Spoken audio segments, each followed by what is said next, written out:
Hello everyone, welcome back हमारे channel में। आज के वीडियो में हम जो डिस्कस करने वाले हैं वो ये है कि हमें क्यों और कैसे अपने मेंस एग्जामिनेशन के लिए, जो सिविल सर्विसेज एग्जामिनेशन का मेंस एग्जामिनेशन है, उसमें अपने ऑप्शनल पेपर कैसे सेलेक्ट करना है, कैसे चूज करना है, आज हम लोग उसकी बात करेंगे। तो देखिए, सबसे पहले जो पॉइंट अपने माइंड में रखनी है वो ये है कि आपको एक सही ऑप्शनल सब्जेक्ट चुनना है। और सही ऑप्शनल सब्जेक्ट चुनना सबसे डिफिकल्ट काम होता है, सबसे क्रूशियल स्टेप होता है आपकी तैयारी का। अगर आपने सही ऑप्शनल पेपर सेलेक्ट कर लिया है तब तो आपकी तैयारियां भी अच्छे से चलेंगी, आप एक बेहतरीन प्लेटफॉर्म अपने लिए तैयार कर पाएंगे। लेकिन एक गलत चुनाव आपके पूरे मेहनत पर पानी फेर सकता है, इसमें कोई डाउट नहीं है। तो देखिए, अभी जो न्यू पैटर्न है मेंस का, आपने सिलेबस देखा होगा, है ना। तो जिन्होंने भी देखा होगा या कुछ लोग होंगे जिन्होंने फॉर्म फिलअप किए होंगे 2019 सीएससी एग्जामिनेशन के लिए, तो उन्हें पता होगा कि अभी जो हमारा पैटर्न चल रहा है मेंस एग्जामिनेशन का, उसमें आप एक ऑप्शनल पेपर ले सकते हैं। पहले एक्चुअल में ये 2 हुआ करते थे, लेकिन अभी यूपीएससी सीएससी में इसे 1 कर दिया गया है। ठीक है, तो कारण है इसका इसलिए क्योंकि अभी जो ऐसा देखा गया है कि इसमें जो एस्पिरेंट्स आ रहे हैं वो अलग अलग फील्ड से आ रहे हैं, अलग अलग बैकग्राउंड से आ रहे हैं, एजुकेशनल बैकग्राउंड से आ रहे हैं। तो सबको एक तरह का प्लेटफॉर्म देने के लिए, सबको एक तरह का एनवायरनमेंट देने के लिए, है ना, सबके लिए इक्वली डिफिकल्ट या इक्वली एक्सेसिबल कह लीजिए, एग्जामिनेशन को बनाने के लिए इसको 1 कर दिया गया है। ठीक है, अभी जो आपको मिलता है ऑप्शनल सब्जेक्ट चुनने के लिए, उसमें 51 ऑप्शनल सब्जेक्ट है, जिसमें कि 26 लिटरेचर के पेपर हैं, साहित्य के पेपर हैं, और 25 नॉन लिटरेचर पेपर्स हैं। तो अब देखिए, क्वेश्चन ये उठता है कि एक ऑप्शनल पेपर को एक ऑप्शनल सब्जेक्ट को चूज करने के लिए हमें क्या दिमाग में रखना है। वहां तो आपके पास 51 ऑप्शंस हैं, लेकिन क्या आपके लिए 51 सब्जेक्ट्स इक्वली एक्सेसिबल हैं? क्या आपको लगता है कि उनमें से आप कोई भी एक क्वेश्चन पेपर रैंडमली कोई भी एक ऑप्शनल पेपर सेलेक्ट कर लेंगे और वो आपके लिए परफेक्ट होगा? ऐसा नहीं होता है। जब हमें ऑप्शनल पेपर सेलेक्ट करना होता है तो हमें बहुत सारे क्राइटेरिया पर ध्यान देना होता है, हमें बहुत सी बातें समझनी होती हैं।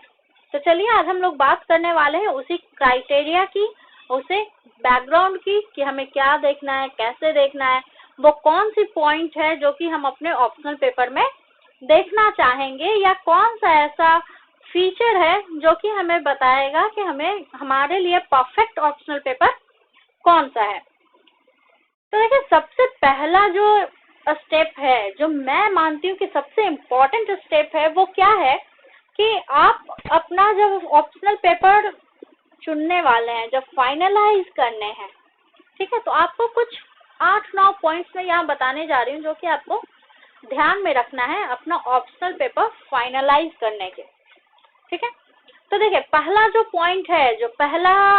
पॉइंट है वो कहता है कि सबसे पहले तो आप अपने ऑप्शनल सब्जेक्ट का जो लिस्ट है, जो सीएससी यूपीएससी सीएससी के साइट पे आपको मिल जाएगा, जो ऑप्शनल सब्जेक्ट का लिस्ट है, ठीक है, आप उसमें जाइए, आप उसको देखिए।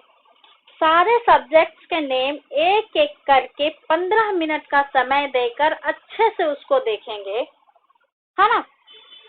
पहले नाम देखेंगे, फिर उसके सिलेबस देखेंगे, और बिल्कुल ऐसे नहीं कि सरसरी निगाहों से देखिए, अच्छा ये भी है, ये भी है, ये भी है, ऐसा नहीं करना है। आप एक नाम पढ़िए, उसका सिलेबस देखिए, एक नाम पढ़िए, उसका देखिए। ऐसे एक्चुअल में अगर आप सिलेबस देखेंगे तो आपको वहीं पर नाम के नीचे उसका सिलेबस नजर आ जाएगा। तो आपको उसको अच्छे से पढ़ना है। 15 मिनट लगे, 20 मिनट लगे, आधा घंटा लगे, 45 मिनट लगे, आप मैक्सिमम या मिनिमम कह लीजिए 1 घंटे देकर उसको अच्छे से पढ़ेंगे, उसको अच्छे से देखेंगे। दूसरी बात है कि अब आपने देख लिया है, अब आप याद कीजिए कि आपने स्कूल में, अपने कॉलेज में आपका फेवरेट सब्जेक्ट कौन सा हुआ करता था, है ना। तो अगर आपको लगता है कि जो सब्जेक्ट, है ना, जो सब्जेक्ट आपका सबसे पसंदीदा था, जिसमें आपने सबसे अच्छा मार्क्स लाया था, जिसमें आपने सबसे अच्छा परफॉर्मेंस दिया था, है ना, उस सब्जेक्ट को ढूंढ के निकालना है। आपके स्कूल डेज से, आपके कॉलेज डेज में, आपने ग्रेजुएशन में जो सब्जेक्ट्स लिए होंगे, या फिर आपके इंटर में, 10th एग्जामिनेशन में कोई तो ऐसा सब्जेक्ट रहा होगा जो कि आपका फेवरेट है, जिसमें आपकी परफॉर्मेंस बेहतरीन थी और आपको उसमें बहुत ज्यादा इंटरेस्ट है। तो उस सब्जेक्ट को, हो सकता है एक से ज्यादा सब्जेक्ट्स हो सकता है ना 2-3 सब्जेक्ट्स आपके फेवरेट हो, तो उन सबको मार्क आउट कर लेंगे, ठीक है ना। अब वापस आ जाइए, स्कूल कॉलेज के दिनों से वापस आ जाइए। अब देखिए कि अब आपको कौन से फील्ड में सबसे ज्यादा इंटरेस्ट आता है। जब आप न्यूज़पेपर पढ़ते हैं या फिर जब आप न्यूज़ चैनल देखते हैं, तो आपको कौन सा सब्जेक्ट सबसे ज्यादा अपनी ओर खींचता है, कौन सा टॉपिक सबसे ज्यादा इंटरेस्टिंग लगता है, ठीक है। जैसे कि जीएस का, जो जनरल साइंस का जो टॉपिक होता है, उसमें जो सबसे बेहतरीन आपको लगता है, जैसे न्यूज़ सुनते हैं ना, तो किन्हीं को लगता होगा कि साइंस एंड टेक्नोलॉजी की बातें जब होती हैं तो मुझे अच्छी लगती है, किसी को हिस्ट्री चैनल अच्छा लगता होगा, किन्हीं को बायोग्राफी चैनल अच्छा लगता होगा। डिफरेंट चैनल्स हैं, डिफरेंट न्यूज़ आते हैं, तो उसमें आपको जो सबसे ज्यादा इंटरेस्टिंग लगता है उसको खोज कर निकाल लेना है, ठीक है। अब उनको भी मार्क आउट कर लीजिए। अभी 2 चीजें आपने की है, एक जो आपको स्कूल कॉलेज के दिनों में सबसे बेहतरीन परफॉर्मेंस जिसमें आपने दिया है, वो सब्जेक्ट्स आपने अलग कर लिए। अभी करंट में आपको जो सब्जेक्ट, जो टॉपिक सबसे ज्यादा अच्छे लगते हैं, आपने उसको भी साइड में कर लिया है, ठीक है। अब चलेंगे आगे। अब देखिए, अब कुछ लोग होंगे हम में से जिनको कि अपनी मदर लैंग्वेज जो होती है, जैसे किन्हीं को हिंदी, किन्हीं को संस्कृत, किसी को असामीज, उड़िया, बंगाली, है ना, वो जहाँ से बिलोंग करते हैं, हो सकता है कि वहाँ की लिटरेचर में उनको बहुत इंटरेस्ट हो। तो ये जो लिटरेचर वाला पोर्शन है, आपके पसंद का लिटरेचर, अगर आप बंगाल से हैं तो हो सकता है आपको बंगाली लिटरेचर बहुत पसंद हो, तो आप उसको अपना एक ऑप्शनल पेपर के रूप में रख सकते हैं, एक ऑप्शन उसको रख सकते हैं। तो इसी तरह आपका जो मदर लैंग्वेज है उससे जो रिलेटेड लिटरेचर है, आप उसको भी रख सकते हैं। दूसरी बात कि अब आप उस लिस्ट को दोबारा देखिए, जो यूपीएससी सीएससी एग्जामिनेशन का जो ऑप्शनल सब्जेक्ट का लिस्ट है, अब आप उसको दोबारा देखिए। अब देखिए, ये 3 चीजें देख के हमने सब्जेक्ट मार्क्स कर लिया है ना, तो अब आप देखेंगे कि वहाँ 4 से 5 सब्जेक्ट आपको नजर आ जाएंगे। एक लिटरेचर पेपर रख लीजिए, जीएस के 2-3 पेपर रख लीजिए जो आपको सबसे ज्यादा इंटरेस्टिंग है। स्कूल में 6 सब्जेक्ट्स होते थे, 6 में हो सकता है एक कोई आपका पसंदीदा हो, उसको ही आपने ग्रेजुएशन के लिए चुन रखा हो, है ना। तो इस तरह से 4-5 हो सकता है 6 सब्जेक्ट्स आपके सामने हो। अब उन 6 सब्जेक्ट्स के जो सिलेबस है, सिर्फ उनको देखिए, बाकी सारे सब्जेक्ट्स आपके लिए खत्म हो गए। 51 थे, 51 में से आपने निकाले 5, ठीक है। बाकी के जो आपके रहे 46 सब्जेक्ट, वो आपके लिए बेकार हैं, उनको साइड कर दीजिए, उनके सिलेबस में झांकना ही नहीं है। अब जो आपने निकाले हैं उनको ध्यान से देखिए, ठीक है, उसके सिलेबस देखिए, उसमें अब आप अंडरलाइन करते चलिए या फिर हाईलाइट करते चलिए जो आपको सबसे ज्यादा इंटरेस्टिंग लगते हो, ठीक है। जैसे मान लीजिए कि पहला सब्जेक्ट आपने चुना था लिटरेचर, हिंदी इंग्लिश जो भी लिटरेचर रहा हो, समझ लीजिए लिटरेचर। अब लिटरेचर का जो सिलेबस देखेंगे उसमें देखेंगे कि कौन कौन सी टॉपिक मुझे बहुत ज्यादा इंटरेस्टिंग लगी है। जो जो टॉपिक उसके अंदर हम मुझे इंटरेस्टिंग लगती है, मैं उसको हाईलाइट कर दूंगी, ठीक है। इसी तरह अगर मान लीजिए दूसरा पेपर रहा होगा साइंस, ठीक है, साइंस एंड टेक्नोलॉजी, या फिर मान लीजिए मैंने बीटेक कर रखा है, मुझे सबसे ज्यादा अच्छी लगती थी ऑपरेटिंग सिस्टम, या फिर जो मैकेनिकल वाले होंगे उनको हो सकता है उनके कोई सब्जेक्ट्स अच्छे लगते हो, तो उसके सिलेबस को देखिए। उस सिलेबस में हो सकता है कुछ पोर्शन आपको बहुत ज्यादा इंटरेस्टिंग लगता हो, कुछ बहुत ज्यादा बकवास लगता हो, तो वो जो इंटरेस्टिंग लगता है उसको हाईलाइट कर लीजिए। इसी तरह जब आप सारा कुछ कर लेंगे तो अब चलेंगे 3-4 साल का जो प्रीवियस ईयर क्वेश्चन आता है ना, हर सब्जेक्ट का यूपीएससी के साइट पे आपको मिल जाएगा, वहां जाइए, उन सारे क्वेश्चंस को आप पढ़िए, ठीक है। 3-4 साल का जो प्रीवियस ईयर क्वेश्चंस होता है हर सब्जेक्ट का, उसको निकालेंगे, उसको पढ़ेंगे, एक एक क्वेश्चन को बहुत अच्छे से, बहुत कहते हैं ना उसमें डूब कर पढ़ेंगे।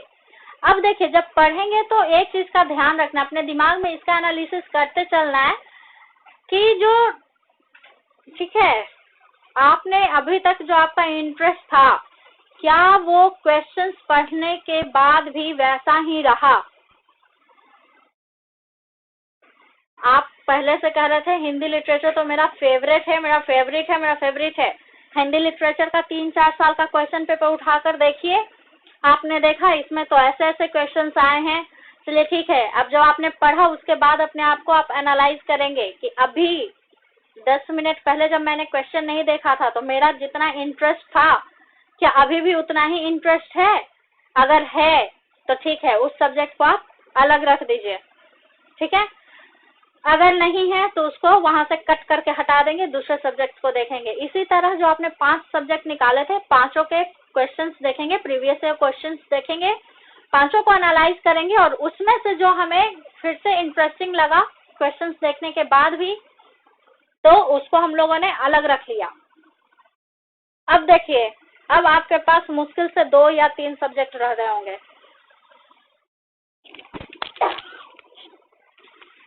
अब जो 2 या 3 सब्जेक्ट रह गए हैं, अब चलेंगे कि उसके मटेरियल्स अवेलेबल हैं या नहीं है, उसको पढ़ने के लिए आपके पास अवेलेबल नोट्स हैं या नहीं है, सोर्सेस हैं या नहीं है, क्योंकि कोई भी सब्जेक्ट आप पूरी तरह से अपने आप बिना किसी मटेरियल के, किसी बुक के आप तैयार नहीं कर सकते। तो अब आपको देखना होगा कि जो सब्जेक्ट मैंने चुन रखा है, क्या उससे रिलेटेड कोई गाइडेंस है मेरे पास, रिसोर्सेज है मेरे पास? अगर है तो ठीक है, नहीं है तो उसको कट करके साइड कर देंगे। क्योंकि देखिए, कोई भी सब्जेक्ट हो, ठीक है ना, लेकिन जो टेक्निकल सब्जेक्ट्स होते हैं या फिर जो साइंस के सब्जेक्ट्स होते हैं, उसके लिए आपको गाइडेंस की जरूरत है, रिसोर्सेज की जरूरत है, कुछ बुक्स होने चाहिए स्टैंडर्ड, जिससे कि आपको पता चले आप किस लेवल तक खुद को तैयार कर पाए हैं, है ना। नॉन टेक्निकल सब्जेक्ट्स का क्या है, वो तो आप अपने से भी कर लोगे, सेल्फ स्टडी से, रेगुलर प्रैक्टिस से तैयार हो जाएगा। लेकिन जो टेक्निकल सब्जेक्ट्स होंगे उसके लिए आपको रिसोर्सेज की बहुत जरूरत होगी। तो अगर आपके लिस्ट में टेक्निकल सब्जेक्ट्स हैं, उसके मटेरियल्स या फिर किसी कोचिंग का नोट्स, किसी तरह का बुक, किसी तरह का डॉक्यूमेंट, आर्टिकल अवेलेबल नहीं है, तो आप उसको अपने लिस्ट से कट आउट कर देंगे। तो अभी आपके लिस्ट में 1 से 2 सब्जेक्ट होंगे या बहुत से बहुत 3 सब्जेक्ट होंगे, है ना। अब देखिए, अब जो 2-3 सब्जेक्ट्स रह गए हैं, तब आप चलेंगे एक लेवल ऊपर।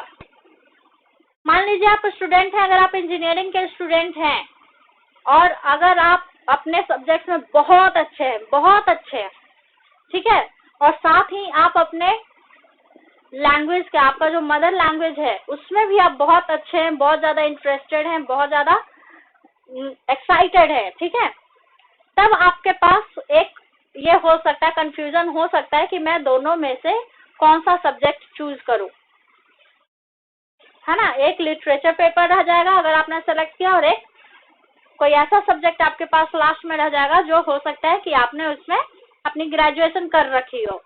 तो इस सिचुएशन में आपको सक्सेस रेट काउंट करनी है, ठीक है। सक्सेस रेट की जब हम लोग बात करते हैं तो आप देखेंगे कि जो लिटरेचर सब्जेक्ट्स होते हैं उनका परफॉर्मेंस बहुत अच्छा होता है टेक्निकल सब्जेक्ट्स के मुकाबले, है ना। तो ऐसा भी हो सकता है कि जब आप लास्ट में बैठे तो आपके माइंड में सिर्फ एक सब्जेक्ट होगा, ऑप्शनल सब्जेक्ट, ऑप्शन के लिए, और वो होगा आपका जो नेटिव लैंग्वेज है उसका ऑप्शनल सब्जेक्ट। जो ऑप्शनल ये होगा वो होगा वो नेटिव लैंग्वेज का लिटरेचर। ये बहुत अच्छा डिसीजन है। लेकिन कुछ लोग, जो लोग काम करते हैं, जो लोग एक्सपीरियंस्ड है, जिन्होंने किसी ऑर्गेनाइजेशन में काम किया है, उन लोगों के लिए पब्लिक एडमिनिस्ट्रेशन अच्छा लग सकता है ना। या फिर आपका जो मोस्ट पॉपुलर ऑप्शनल पेपर है वैसे लोगों के लिए, है ना, पब्लिक एडमिनिस्ट्रेशन हो गया, या फिर उनको पसंद आ सकता है क्या, लिटरेचर। तो वो लोग अपने पसंद के हिसाब से जा सकते हैं, अपने वर्क एक्सपीरियंस को आप ध्यान में रख के जा सकते हैं। अगर आप सीए हैं तो आपको कॉमर्स बैकग्राउंड से रिलेटेड सब्जेक्ट्स में इंटरेस्ट होगा, है ना। अगर आप डॉक्टर हैं तो आपको बायोलॉजी से रिलेटेड या फिर जूलॉजी से रिलेटेड सब्जेक्ट्स में इंटरेस्ट होगा। तो इस तरह से यहाँ पर आप अपना इंटरेस्ट देखेंगे, आपका एक्सपीरियंस देखेंगे, आपका इंटरेस्ट, रिसोर्सेज, सब कुछ देखने के बाद, देखिए चाहे कुछ भी आप देख के लास्ट में सेलेक्ट कर लो। सबसे ज्यादा मैटर जो लगेगा वो ये होगा कि कोई ऐसा सब्जेक्ट आपको चुनना है जिसका कि हर एक टॉपिक आपको लगे कि बस ये तो बस भाई बहुत अच्छा टॉपिक है। वो कहता है ना damn good, this subject is damn good, yes it's damn good. तो ऐसा ही होना चाहिए कि जो सब्जेक्ट आप चूज कर रहे हैं ना वो आपको लगना चाहिए कि बस इससे अच्छा तो कुछ है ही नहीं, इससे ज्यादा इंटरेस्टिंग तो है ही नहीं। क्योंकि जब आप वहां पेपर देने बैठते हैं तो फिर कुछ काम नहीं आएगा कि पिछले साल के टॉपर ने क्या ले रखा था, या फिर ट्रेंड में क्या चल रहा था, या फिर किस सब्जेक्ट में सबसे ज्यादा हायर मार्किंग्स आते हैं। जो मैटर करेगा वो ये है कि आप उसमें कैसा परफॉर्म कर पाते हैं, आप कैसे उसको ले पाते हैं, आप उसमें कितना इंटरेस्टेड है, आपको उसकी कितनी जानकारी है। So it's all about you and your interest, your knowledge, your preparation. ठीक है, तो ये चीजों को ध्यान में रख के आपको ऑप्शनल पेपर सेलेक्ट करना है। तो चलिए मिलते हैं हमारे अगले वीडियो में जिसमें हम लोग बात करेंगे कि कोई भी लिटरेचर को हमें क्यों सेलेक्ट करना है एज ए ऑप्शनल पेपर। तब तक के लिए आप वीडियो को लाइक कीजिए, कमेंट कीजिए, शेयर कीजिए और हमारे चैनल को सब्सक्राइब करना ना भूलें। मिलते हैं अगले वीडियो में, बाय बाय।